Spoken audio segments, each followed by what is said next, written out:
October the 24th. It's been a slow start here in Mississippi for us, so this morning we're going to head up to Caney Creek WMA, see if we can find something this morning. I got a spot I want to hunt, give it one more shot. A couple deer moving through there on camera mid-morning the past couple days, and we'll go in there and try that, and then probably about 10 o'clock we'll get down and try to do some scouting and see if we can find a little bit better spot within the same area.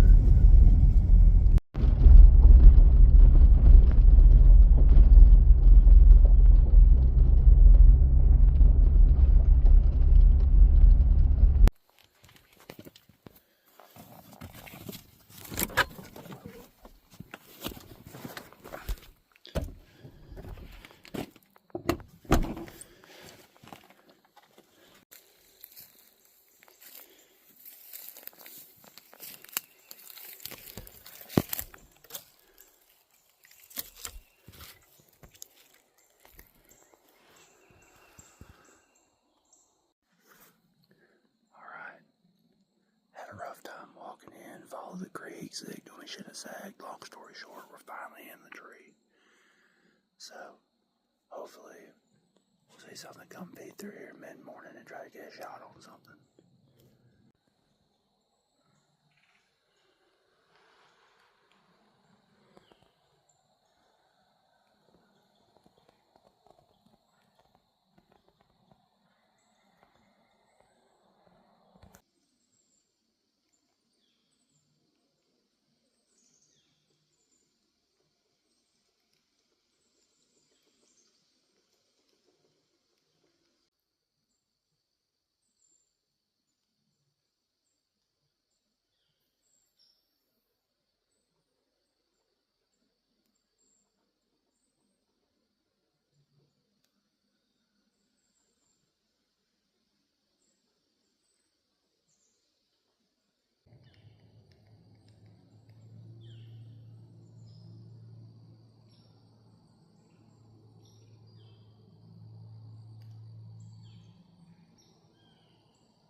Okay, so at this point in the morning, I'd sat till about 11 a.m., which is pretty late for early in the morning, but I did have a deer come through on camera in that place a couple days before at 10:30, so I wanted to, stay in there a while.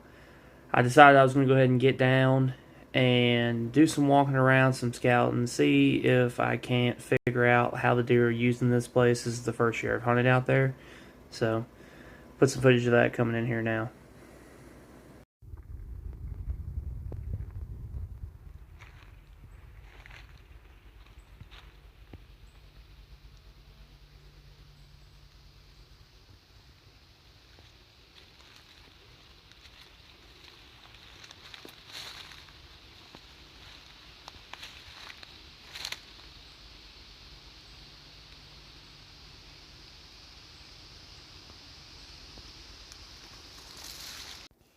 I'm sure if you're anywhere in the southeast, you've heard about the acorn crop this year. It's crazy. After the past couple of drought years we've had, to see this many acorns on the ground is just insane.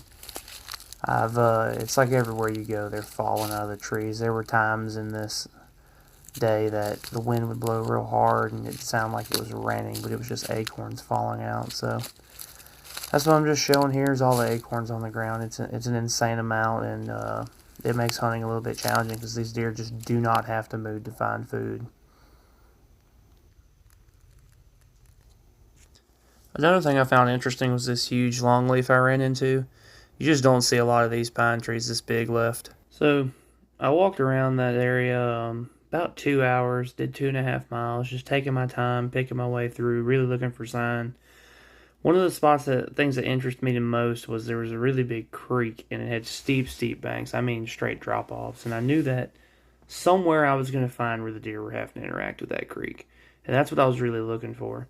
But along the way of doing that, and I was following that creek looking for that spot, the creek would go and make these switchbacks. And in those switchbacks would be real dense brush and down trees and tall grasses. And I'm pretty sure those are some core bedding areas for these deer, because I found a couple scrapes and a couple rubs coming out of those areas and going into those areas.